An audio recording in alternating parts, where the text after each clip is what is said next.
Let's talk about whether there's a Ukraine lobby in Washington and what they might be thinking about Trump's latest moves. Scott Bessent is, I think, in Kiev at the moment, talking to Ukraine. There seems to be some kind of deal on the cards, which is that the US, in return for continuing to support Ukraine, will get more obvious access to Ukrainian minerals. And I wonder what you think about that, because to some extent that's a bit like what we were talking about early on, which is that Trump's much more transactional, much more nakedly selfish, if you like, or certainly national interest driven foreign policy is at least more direct and clear than the Biden administration's policy, which was to sort of sotto voce talk about Ukraine's minerals and how important they could be, but publicly to talk about democracy and the importance of defending it and so on. Look, if you're a good realist, Freddie, you defend a country like Ukraine because you think it's in the American national interest. And basically what Trump is saying is that if you don't pay us back for what he claims is the $300 billion that we've given you to fight this war, if you don't pay us back with this mineral wealth, we're going to cut off our assistance to you. This is what you call transactional. This is completely at odds with basic realist logic. I mean, it looks like we're in this to make money. And it's no accident that the German chancellor condemned Trump for making this claim or making this line of argument. It makes us look like we're mercenaries. It's a fundamental mistake, and it's completely at odds with realism. Trump told us that he was going to settle the Ukrainian conflict in one day. And there is no evidence that we are even close to settling the Ukraine conflict. And if anything, we're heading in the other direction.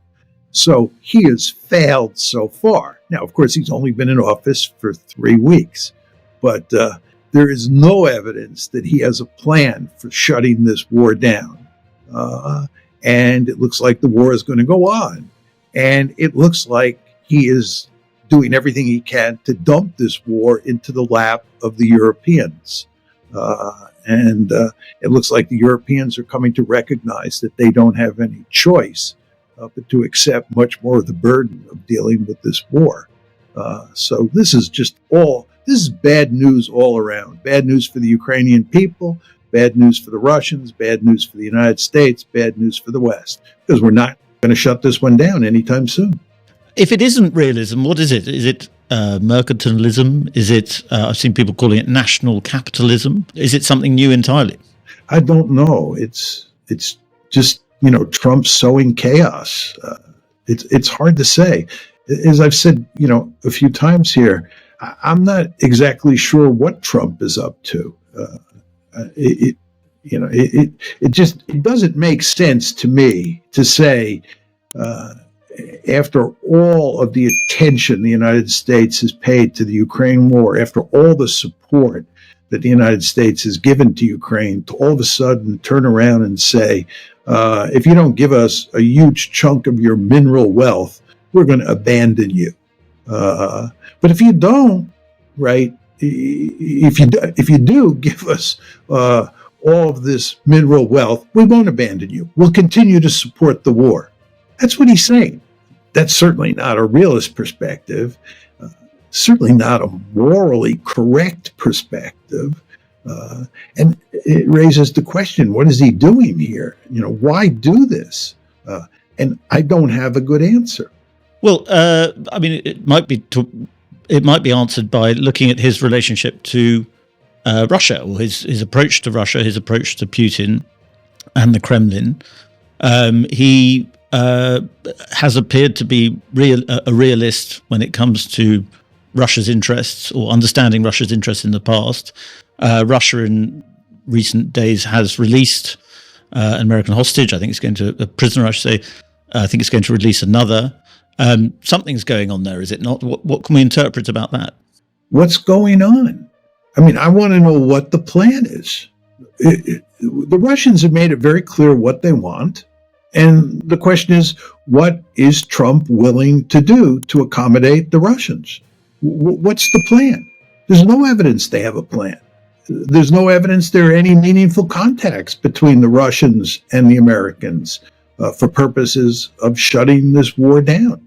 So I don't think that releasing some prisoner makes any difference at all. The question is, what is the deal? What does Trump think he can do to shut this war down? And there's no evidence that the administration has the foggiest idea how they can shut this war down. But instead, Trump has been saying outrageous things about the Russians that are, if anything, designed to erode trust between the Russians and the Americans. And there's not very much trust to begin with. But, he says that the Russians have suffered 1 million deaths, which is a ludicrous claim, that their economy is in shambles, which is another ludicrous claim. And he says that he's going to do Putin a favor by shutting this war down for him, that we're going to do Putin a favor. Do you think this is going to make Putin think that Trump is somebody he can trust? Of course not. And Putin doesn't trust the West much at all. And Trump is just making the problem worse. So there's no concrete proposal floating around. There are no viable ideas coming out of the administration on how to accommodate the Russians, who happen to be in the driver's seat on the battlefield. And instead, what you're getting are rather outlandish statements that, if anything, going to make it harder to get a deal rather than easier.